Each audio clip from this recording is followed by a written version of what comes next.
purpose of Freethought Forum is to be vigilant to the encroachment of religion into government and to educate the general public as to what a freethinker is.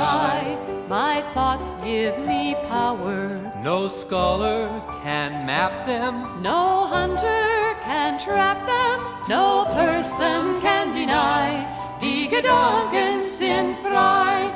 No person welcome to can Freethought deny. Forum. I'm Fahringer, the producer of this show. And it's our intent to bring you as many interesting people as we possibly can. And that's what's fun about being the producer of this show, is that I get to meet the high and the mighty, people I might otherwise never have an opportunity to meet. And today I've got a real treat. I've got two very distinguished guests. I have Rosalie Ambrosino. She's the Vice President of Student Affairs at UTSA. And I have Mynda McGuire. She is, I have to read her title because it's long, American Association of University Women Branch President, okay? And they're here to talk about this strange thing I read in the paper one day, Women's Center closing down. Well, so I read it, and it sounded sort of like it was closed and sort of like it wasn't, and I got very confused, and I have stayed in that same state since that. So I've got two people here who are experts on it, and they're going to tell us about it. And first, I would like to talk to you, Mynda, about if you just give us the background of how this got started, these women's studies. As far as I know, the first I knew of it was in the paper. And then we were notified that there would be a meeting out at on campus with Dr. Romo and his provost. So. Well, I meant before that, how did it get the program? Oh, the program, I understand, studies. was started by a group of women about 10 or 15 years ago. You may that know long ago. if it was that far along. And I think it was people like Mayor Lyle Cockrell, A.J. Castro, and Ginger Purdy. That group of women wanted this center for San Antonio and the university. And it got started. But those women, I understand, were not even told that it was going to be closed. So that's why we all went out. Yes, well, that's what we want to hear from. So, so then it was just canceled, closed, moved. Rosalie? There's been a lot of confusion about the center, and unfortunately a lot of publicity about the fact that the center has been closed. And I think part of it is that it's a little bit confusing not being in a university program, because sometimes I think we use jargon that is hard for even people in the university to understand. Basically, the center was not closed. The center was moved from center status to program status. And so everything that the center was doing, it is still doing, but instead of being called the Center for the Study of Women and Gender, it is now called a program for the study of women and gender. And the reason for that is because the center was largely funded with state instructional dollars that come from the legislature and tuition to be used for classroom instruction. And so the president decided to save the center by moving it to program status until we had a chance to regroup and fund it with the right kind of dollars. I understood there was a Kellogg grant of about $95,000 annually. Yes, the center still, the Kellogg grant still does exist. In fact, the university is funding a whole position to support that Kellogg grant. So the grant still exists, but the problem is that all that was changed was there was a half-time support staff person that was funded directly from the university to the center, and there was some space. And so basically they reallocated the space and gave up the half-time person. But the Kellogg grant was still supposed to be part of the program. So the Kellogg grant did not go away. There's another the center has really done some good things. It really has. Of course. There's another program that the center was operating, which is an archives program. And that has always actually been under the library, but the center was just doing some things with the archives. And the archives are still there. They're still in the library. People are still using them. I understood. I got a letter from UTSA saying that our archives would be at the Institute of Texts and Cultures. Does that mean all of them were moved, or they were always there? I believe they were always there. They were always there.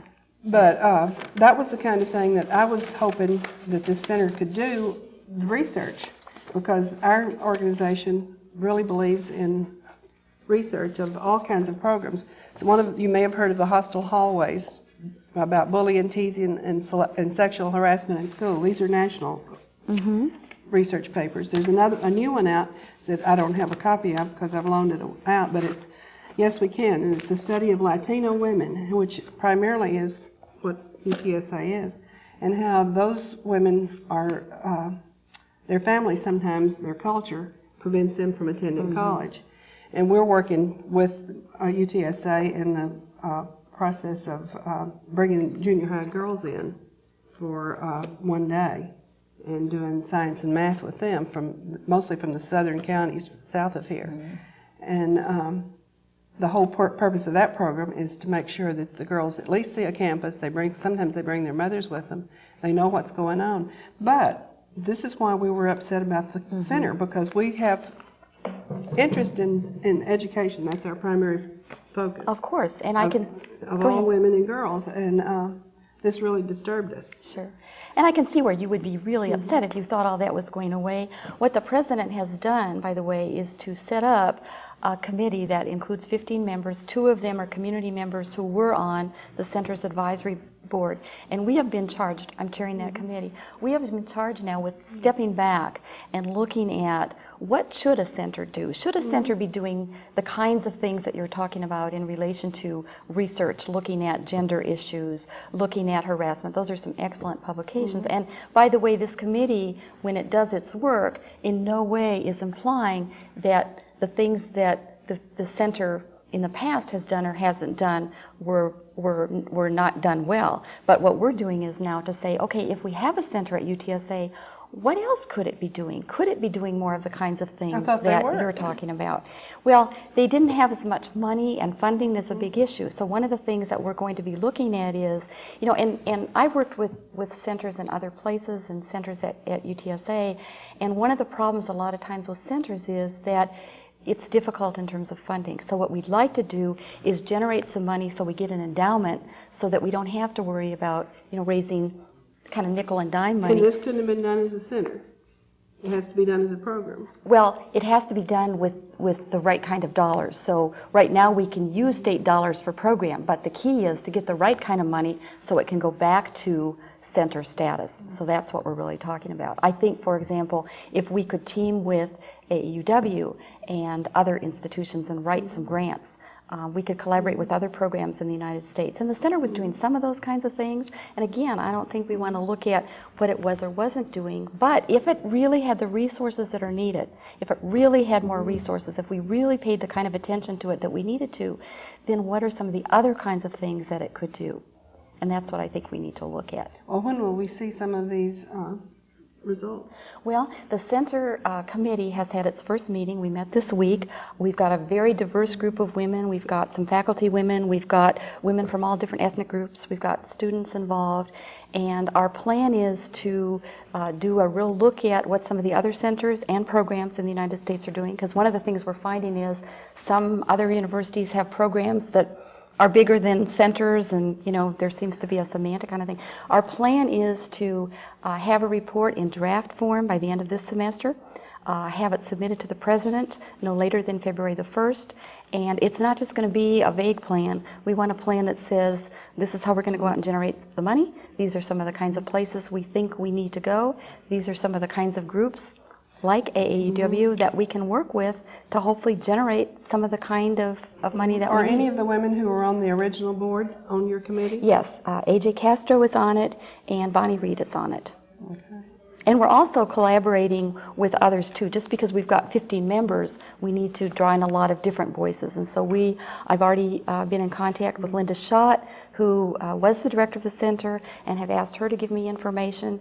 La Raza has contacted us and said that they're interested in talking about some of the kinds of things that they would like to see a center do. The student government is interested. One of the good things about this, I think, is that there's been a lot of interest that we've gotten from a lot of different places now, kind of a heightened awareness of women on the UTSA campus. But I was wondering, it sounds as if nobody knew ahead of time. It was decided and then said, then out comes the article about it's closed. Well, it surprised a lot of people, including Linda Schott, whose baby this sort of was. And couldn't they have said something ahead of time? Do you think that's a very nice way to go about something like this? You know, I think that there are a lot of different perspectives on campus about, you know, how it happened and a whole wide range of perspectives.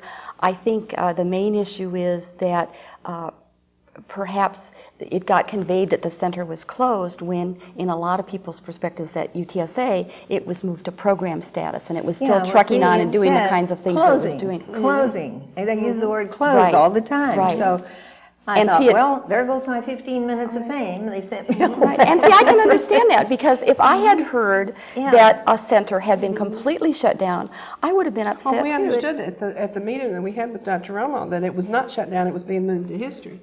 But one of our student members from Palo Alto, she stood up and read this long statement, but I'll read just part of it. She said, "I ask that the Women's Center remain open and in full running capacity.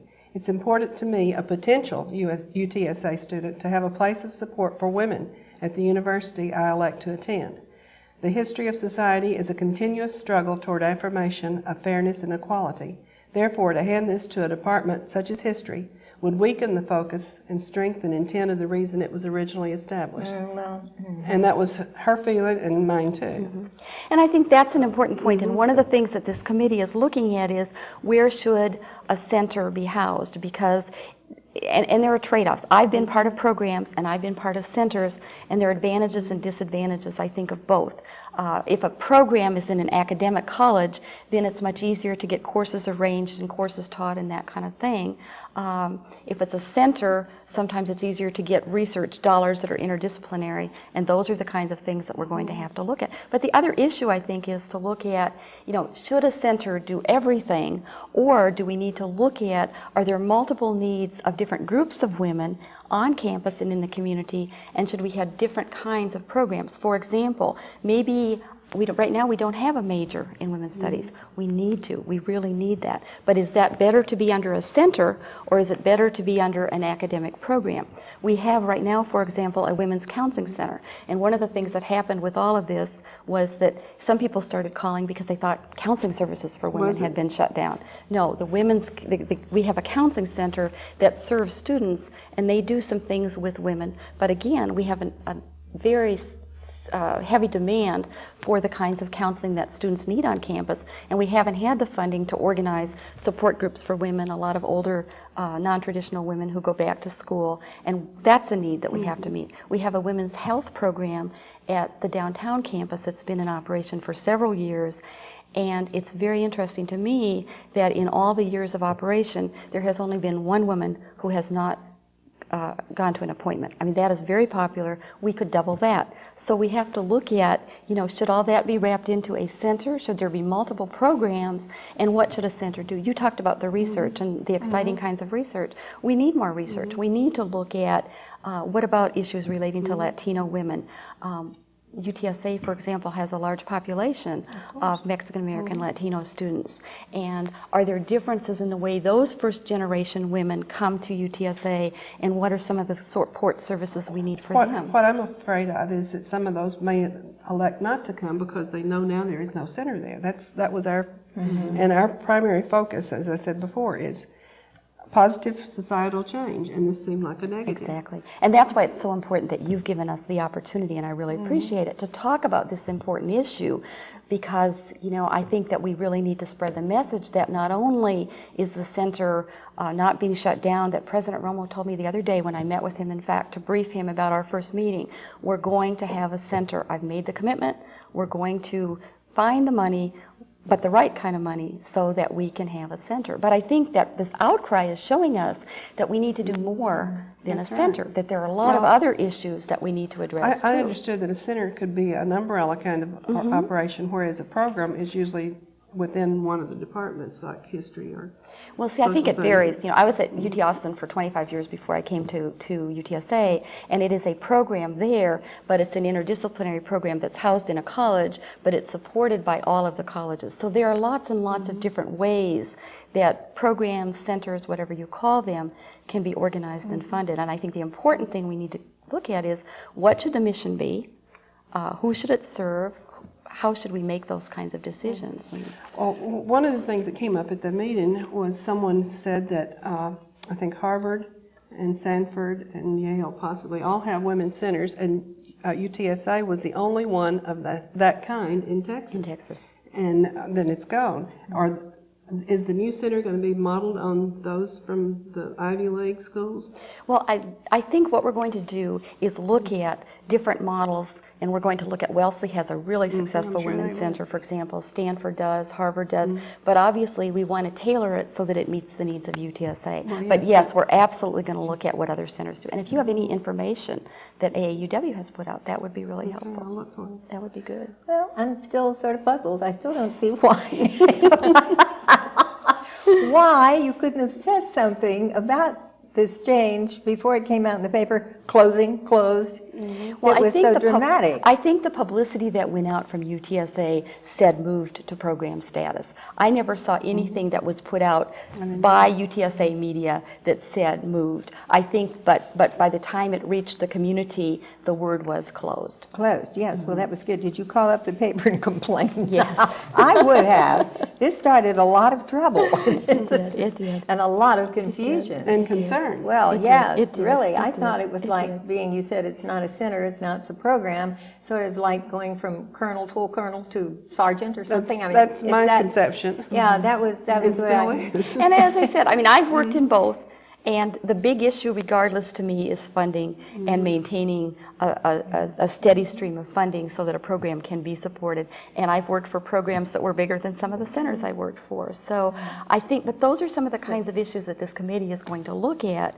How should it be structured? What should it be called? Where should it be housed? And then another important thing that we're going to have to look at is what kind of relationships do we want with community groups? How can we support the students and the faculty and staff at UTSA? And also, this is about gender, women and gender. It's not just about women. So we have to look at what we're doing in relation to gender studies too. But then how can we involve various constituency groups in the community as well? Because we really want to be seen. That's why you were formed, weren't you, from those groups. Exactly. So it's important that they feel disenfranchised now. I know. And we're working to try and bring them back. But then, as I said, we have a lot of other groups from the community who've called us and said, you know, we really want to be part of this effort. We want to be part of a women's center. And so there's a wide swelling of support. And we want to be sure that we draw those groups in as well. well, I hope it was nothing personal. You know, I got one of their letters to the people who have stuff down there. And I was expecting to say, all of your things have been thrown out. No, nothing has been thrown out. curb. Far from it, far from it. So, well, I read the letter and I still didn't understand it. So that's why I had this idea that we ought to kind of get together and hash it out. As I say, I'm still confused. Well, right now, would you say that it's in sort of a state of limbo? No, right now there is a women's, there is a program for the study of women and gender. It is housed in the history department, but it has its own identity, and they are continuing to do the same things that they were doing. For example, they've always done Women's History Week. We are going to do Women's History Week in March. And we had a meeting last week, and there were 22 women from all across campus who came. We've got some great ideas. That is going to go on. The nonprofit. That's what Women's History Week goes on. Well, actually, see, that's important. That's part of the issue here is, you know, if you have a center, should it just, and not just do, because the Women's History Week has been important, but how can we do, and in fact, that's one of the things that this group talked about when we met. What can we do beyond the week? What can we do all year long? All year long, right. I mean. You don't want to convey that we only care about women for a that's week. exactly the impression it gives. Wow, whoopee. Exactly. So those are some of the kinds of things that we're looking at as we step back. And again, I think what we're trying to do is not to say that what the center did or didn't do was bad, because they did some excellent things. But it's a chance to step back and look at, do we need more than a Women's History Week? Not that it was bad to have one, it was great, and it drew people in from all over the United States, actually the world, because there were some international people who came. But if we had the resources, could we build on those great beginnings and do even more? Well, I do feel that you're better about it now, or do you A little feel bit, that, but not but terrific. not completely satisfied. Once Well, it's reestablished as a center, I think we'll feel far better. yeah, that's what, because I just have this feeling of like it's just sort of hanging, and then eventually it will disappear. Will your committee make a report to the city? Or We will make a the community? report. Actually, since we were charged by the president he set up the committee, we will do the report to him, but yes, there will absolutely be a public report. We'll share it with you. We'll share it with anybody who wants to get a copy of it. And as I said, I look at this as a transition until we can get the right That's kind the of word I'm funding. looking for. Because there is a program. The program is in place. The program is still a nucleus for women to come to. It's doing the same kinds of things that it was doing before. Now the nonprofit program was moved to a different program, but that was they also had a Kellogg grant, the Kellogg grant you talked about, which basically was looking at working with nonprofit agencies, and Linda Schott chose not to direct that program anymore, and so that was moved to the Center for, that was moved to the College of Public Policy, Public Administration. It has the same staff in place. It's doing exactly what it was doing before. It's in the same office. In fact, to be honest with you, 99% of the people probably have no idea that there's been any change, because they've got a great program and they're just continuing to Can do you still what they tap were doing. into it on the internet or Yes, whatever? absolutely, Yeah. absolutely. You still I can did do that once, and it was kind of interesting, to do. And but I just wondered if that maybe was gone too. No, that is still there. In this transition period, it sounds like it's a little bit fragmented around the campus at different locations.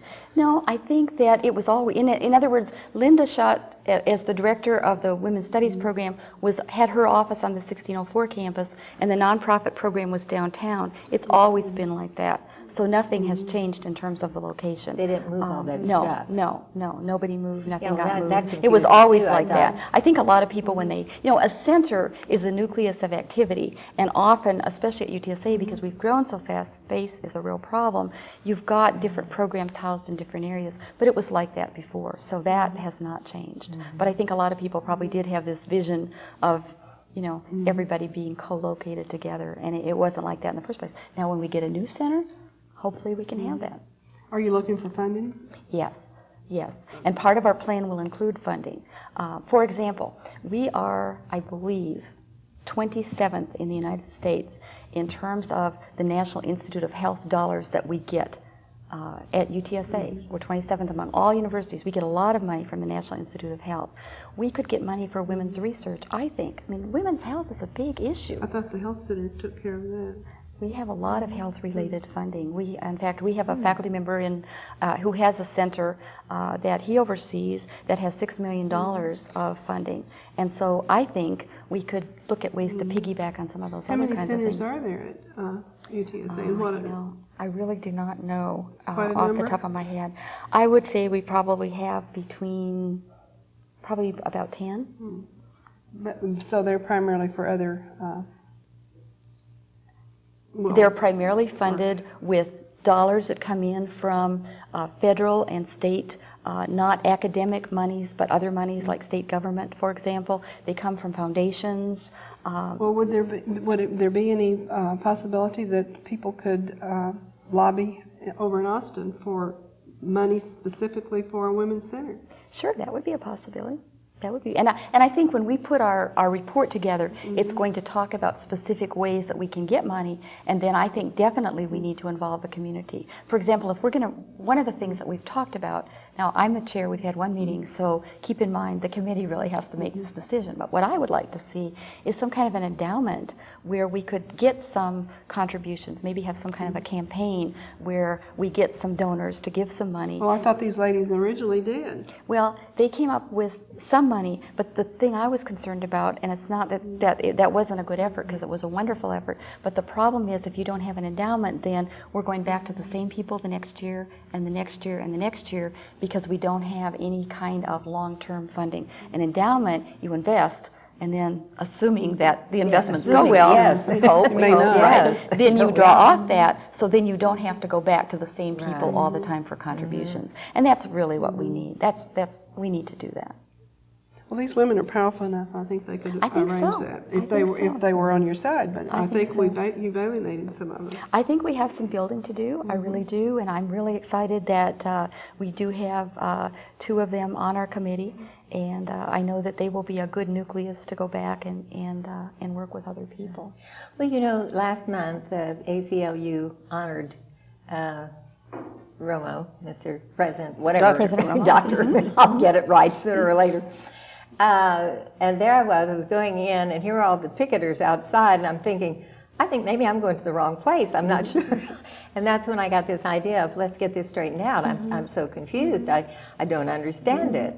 And I think some Taliban got thrown in the protest too. I'm not sure, something weird. Right. But it was an odd kind of feeling, and I thought, yeah, I'm honoring him, but everybody seems to think he did something bad, although it's not his fault because the provost is the one that really does the thing. It's very political, isn't it? Terribly. Well, I think that the hard decision that was made needed to be made because of the funding, because we receive instructions and we have the legislature we work with and we have the Board of Regents we work with, and we really do have to be careful from a steward of the public dollars kind of how we use that money. But it was difficult at the ACLU dinner. I came to UTSA, in fact, because I had worked with President Romo at UT Austin, and I can tell you that the feeling there was that he had done more for women and people of color than the majority of other administrators. And one of the reasons why I came here was because I really respected everything that he had done for diversity. And my father helped found, in fact, the American Civil Liberties Union. So it was really nice to see him honored that night. Well, we had our annual Breaking the Glass Ceiling Award last year, and we gave it to Lynn Hickey. And he came and spoke to us, and I got the impression that he was a very fair, gender-blind person. And then this happened, and that changed my mind. In fact, I'm so glad that you mentioned Lynn Hickey because I ran into her as I was leaving to come here, and she said, remind all the people who watch this that they need to get tickets for the Final Four and the women's basketball in San Antonio. And she really has done a good job. And she's an example of somebody that he has brought in. So I think the issue that is before us is that we really do need to work together to help people see that we have a number of groups at UTSA that are looking at issues relating to women. We have a standing committee on women that's looking at women in relation to faculty salaries, and I know the AAUW also puts out reports on that. Right now we have 3 of our 7 deans are women. There have been a lot more women put in high-level positions since President Romo has been there, and we need to build on that. We have work to do. I mean, there's no question about the fact that we have work to do. Well, so now we're all friends? Well, I want to look at the research reports you brought and see what we can do to get some of those kinds of things funded, because these are the important issues that we really do need to be studying. And I think the key is not that we want to not talk about this, because it's important to clear up these misconceptions, but how can we get beyond, is it a program, is it a center, and look at what are we doing beyond the gender wars in terms of the way we educate kids in the classroom? What are we doing about sexual harassment in the schools? What are we doing about tech savvy? I've got a program that's in student affairs right now, and they're going to be bringing in inner city females in middle schools and doing training with high tech and computers and science and engineering. Well, we have a program like that too. And we need to collaborate on that. Those are the things that we need to build on, because that's what's important. Well, we're about down to the last 30 seconds, so is there any last statement from either of you on how about, I was going to suggest, can't we get in touch with the paper and get them to do better than this? Closing. I mean, let's clarify it. Couldn't you release something that makes it clear to people? Because there have been a lot of letters, as you see. I have some. Actually, we have put out a media statement, and I think that if people want to contact UTSA, we'll be glad to send a copy. Well, that's good, because I think we do. I feel better. But and when the committee comes to its conclusions, will please let the media know so that we can. Absolutely. And I just really appreciate the opportunity to Well, I am clarify so honored some of this. that both of you have come. I just think it's wonderful, and we're getting the wrap, so we'll have to say goodbye. Thank you again. From Freethought Forum. Please tune in again next week. I think as I please, and this gives me pleasure. My conscience decrees, this right I must treasure. My thoughts will not cater To duke or dictator, no person can deny.